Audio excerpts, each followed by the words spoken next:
TBR news కి స్వాగతం. అబద్ధాలను నిజాలుగా నిరూపిద్దామని చూస్తున్న టీడీపీ నాయకుడు బోదిరెడ్ల సుబ్బారావు. జగ్గంపేట నియోజకవర్గం గత కొన్ని రోజులుగా వైసీపీ టీడీపీ మధ్య వాగ్వాదం జరుగుతుంది. కొన్ని రోజుల క్రితం గోకవరం రోడ్లో ఫంక్షన్ హాల్లో వైసీపీ నియోజకవర్గ విస్తృత స్థాయి సమావేశం నిర్వహించారు. ఈ సమావేశంలో నియోజకవర్గ వైసీపీ కన్వీనర్ తోట నరసింహం గారి తనయుడు తోట రామ్జీ టీడీపీ నాయకులను ఉద్దేశించి కొన్ని వ్యాఖ్యలు చేశారు. నాటి నుంచి నేటి వరకు తెలుగుదేశం వైఎస్ఆర్ కాంగ్రెస్ పార్టీ నాయకుల మధ్య వాగ్వాదం జరుగుతుంది. ఈ నేపథ్యంలో కిర్లంపొడి మండల కృష్ణవరం గ్రామానికి చెందిన బోదిరెడ్ల సుబ్బారావు చేసిన వ్యాఖ్యలకు శుక్రవారం వైఎస్ఆర్ కాంగ్రెస్ పార్టీ మండల పార్టీ అధ్యక్షులు రావుల గణేష్ రాజా ఖండించారు. ఈ సందర్భంగా రావుల గణేష్ రాజా మాట్లాడుతూ 2009-2014 సంవత్సరంలో ప్రజారాజ్యం వైఎస్ఆర్ కాంగ్రెస్ పార్టీలో ఉన్నప్పుడు తన స్వగ్రామమైన రామవరం నుంచి అత్యధిక మెజార్టీ తీసుకురావడం నా వంతు పాత్ర కూడా ఉందని తెలిపారు. అదేవిధంగా నేను నా స్వలాభం కోసం మీ నాయకులను వాడుకోలేదని, జగ్గంపేట ఎమ్మెల్యే జ్యోతుల నెహ్రూ అనే వ్యక్తి ప్రజానాయకుడిని, అతన్ని అనే హక్కు ఎవరికి లేదని ఆయన తెలిపారు. కింద స్థాయి నాయకులు అతని పేరు వాడుకుని కించపరచవద్దని ఎద్దేవా పలికారు. ఇప్పటికైనా వేరే వారి మీద బురద చల్లడం మాని ప్రజల కోసం పనిచేయాలని ఆయన తెలిపారు. తన కుటుంబం పోలవరం కాలువకు ల్యాండ్ ఎక్విజిషన్లో 14 ఎకరాల భూమి ఇవ్వడం జరిగిందని, మాదే కాకుండా రామవరం గ్రామంలో చాలామంది ఎకరాల భూములు కోల్పోయామని, అది నా స్థాయిని గుర్తు చేశారు. అప్పటి ముఖ్యమంత్రి దివంగత నేత రాజశేఖర్ రెడ్డి గారు ఉన్నప్పుడు మంచినీటిని సరఫరా చేసేందుకు, పంటలు పుష్కలంగా పండేందుకు తీసుకున్న నిర్ణయానికి గ్రామమంతా 254 ఎకరాలు ఇవ్వడం జరిగిందన్నారు. ఇటీవల మండల స్థాయి సమావేశంలో రామ్జీ మాట్లాడడం జరిగిందని, నేను మాట్లాడింది ఒకటే అయితే మీరు అర్థం చేసుకున్నది ఇంకొకటి అనడం జరిగిందని, ఇప్పటికైనా దాన్ని మీరు అర్థం చేసుకోవాలని తెలిపారు. వైఎస్ఆర్ కాంగ్రెస్ పార్టీ జిల్లా సెక్రటరీ వరుపుల సూరిబాబు మాట్లాడుతూ, మా నాయకుడు నిన్న 420 అన్నాడు అంటే మీరు చేసే పనులు అదే విధంగా ఉన్నాయని ఎద్దేవా పలికారు.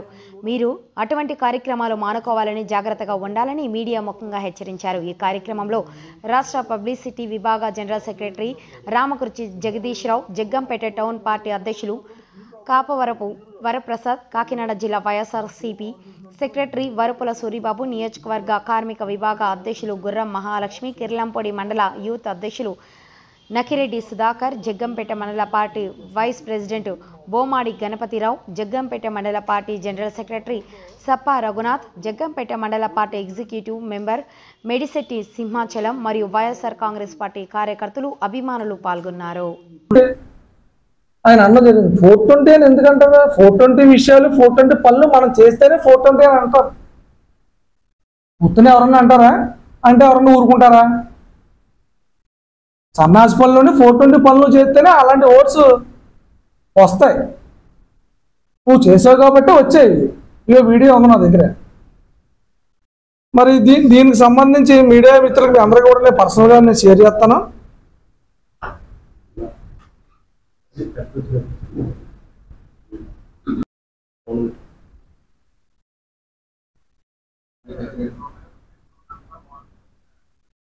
వీడియోలు ఇటు ఒకసారి రాజు చేస్తా ఉన్న వీడియోలు క్లియర్గా చెప్తే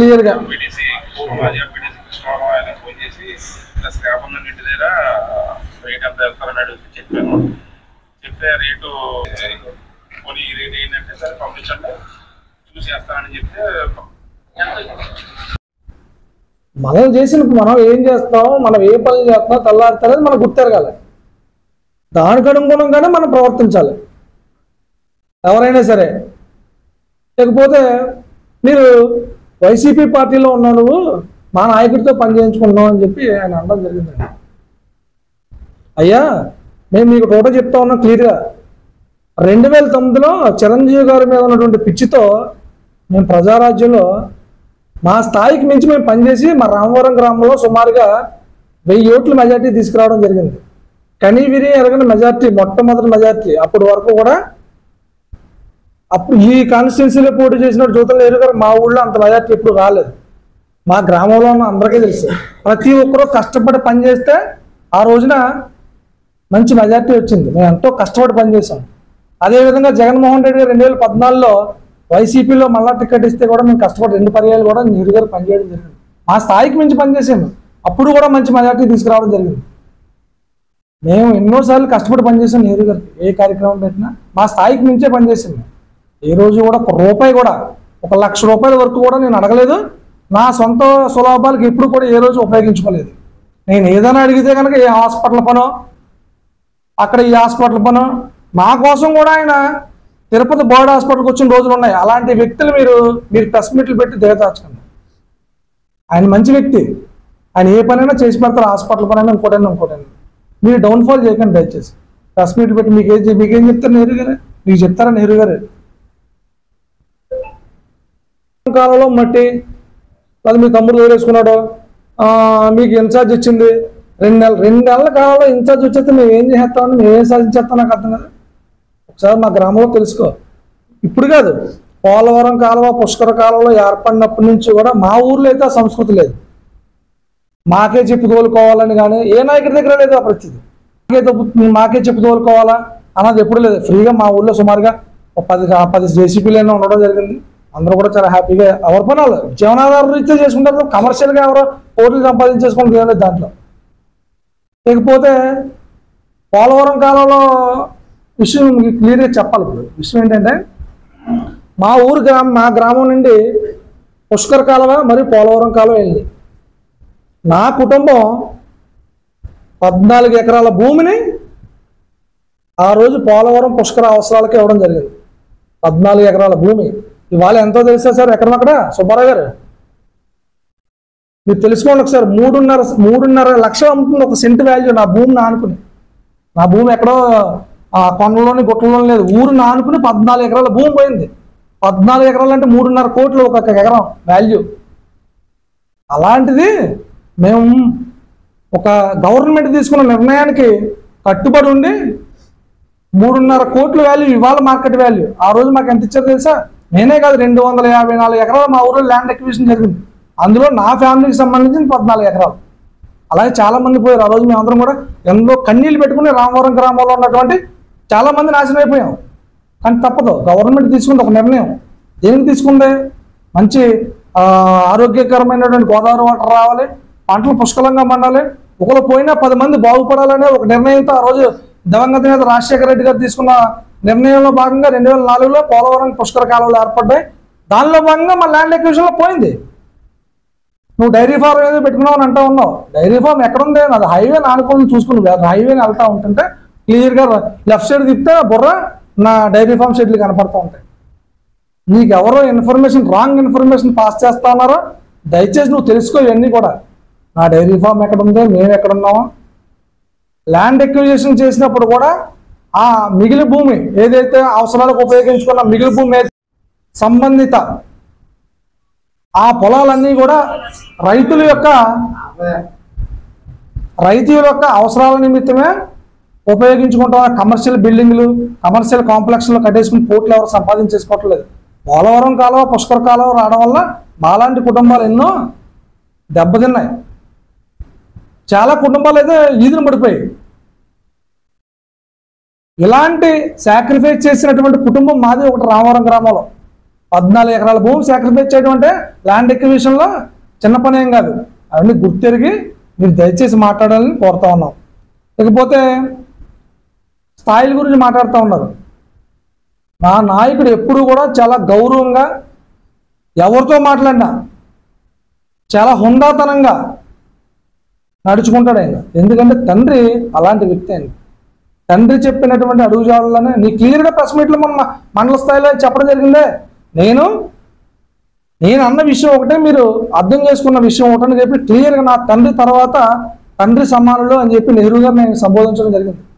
నెహ్రూ గారు అంటే తండ్రి సమానులు. మా రామ్జీ గారితో పాటుగా మేము కూడా అలాగే చెప్తాం నెహ్రూ గారిని.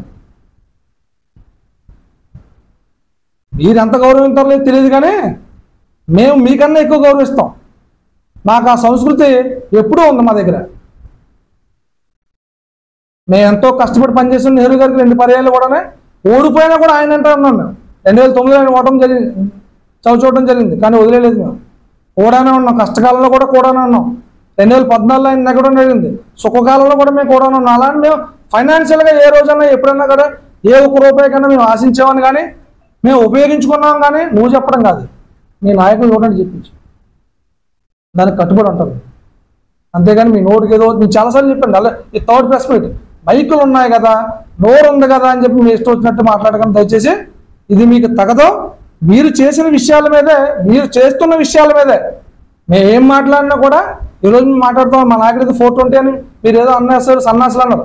ఇది క్లియర్గా వీడియో, ఇది మేము సృష్టించిన వీడియో కాదు, లేకపోతే ఇప్పుడు టెక్నాలజీ ఏ లాంటిది ఉపయోగించి చేసింది కాదు. ఆ రోజు మీరు చేసినటువంటి పనులకి ఆ వీడియోలు, రీల్స్ యూట్యూబ్లో అలచలు చేస్తూ ఉన్నాయి. దాని మీద మా నాయకుడు, మీరు చేసే పనుల మీద మా నాయకుడు మాట్లాడతాడు. మీరు పెట్టినా మీ నాయకుడికి ఇబ్బంది కలిగే విధంగానే, మీ నాయకుడిని కించపరిచే విధంగా మీరు చేసుకోకండి దయచేసి. మీరు ప్రెస్ మీట్ పెట్టారంటే ప్రజలకు ఉద్దేశపూర్వకంగా సందేశాత్మకంగా ఉండాలి. కిలికించుకోకండి. నమ్ముతూ ఉన్నాడు 3 సెంట్లు 3,50,000 ఒక సెంట్ వాల్యూ. అది నేను ప్రజలకి, గవర్నమెంట్కి నా కుటుంబం సాక్రిఫైస్ చేసింది. అది నా స్థాయి. మేము ఎంత కోల్పోయామో ఒకసారి క్యాల్కులేట్ చేసుకో, లేదా రికార్డ్స్ ఉంటాయి, రెవెన్యూ రికార్డ్స్ ఉంటాయి. రెవెన్యూ రికార్డ్స్లో మా కుటుంబం ఎంత కోల్పోయిందో, ఎంత సాక్రిఫైస్ చేసిందో చూసుకో. బోర్డర్లో సైనికుల్లో మేము రైతులకు చేయాలని చెప్పి, రైతులకి మేలు జరుగుతుంది కాబట్టి ఈ గవర్నమెంట్లో ఆ రోజున నాతో పాటుగా నాకు నా రామవరం గ్రామంలో 240 ఎకరాలు ఇవ్వడం జరిగింది. దానిలో భాగంగా మేము కూడా ఇవ్వడం జరిగింది. మా స్థాయి అది. మేము ఎవరిది కూడా దొబ్బేయలేదు, ఎవరిది కూడా పనిచేసుకోలేదు, మేము దందాలో చేయటం లేదు. ఇవన్నీ కూడా గుర్తెరిగి మీరు చాలా జాగ్రత్తగా ఉంటారని ఈ పత్రికా ముఖంగా కూడా మీ అందరికీ కూడా తెలియజేసుకుంటూ సెలవు తీసుకుంటాను. నమస్తే అండి. ఇక్కడికి వచ్చిన మీడియా మిత్రులు, మా సహచరుల మెంబర్స్ అందరికీ నమస్కారం అండి. నిన్న మొన్న వచ్చిన అన్నిటి అభియోగాల్లో మా ఊరి పేరు చెప్పి మా కట్టూరు శ్రీనివాస్ మీద వచ్చిన అభియోగాలను అవాస్తవాలండి. నిజానికి అతను చాలా చదువుకున్నప్పటి నుంచి ఏదో చేయాలి ఊరికని ఇప్పుడు పాటలు పడేవాడు.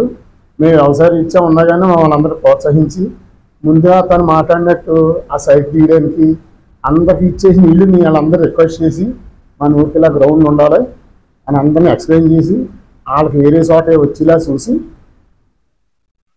మాట్లాడేవాడు. అందరూ కన్విన్స్ అయ్యి సైట్లు ఇవ్వడం జరిగిందండి.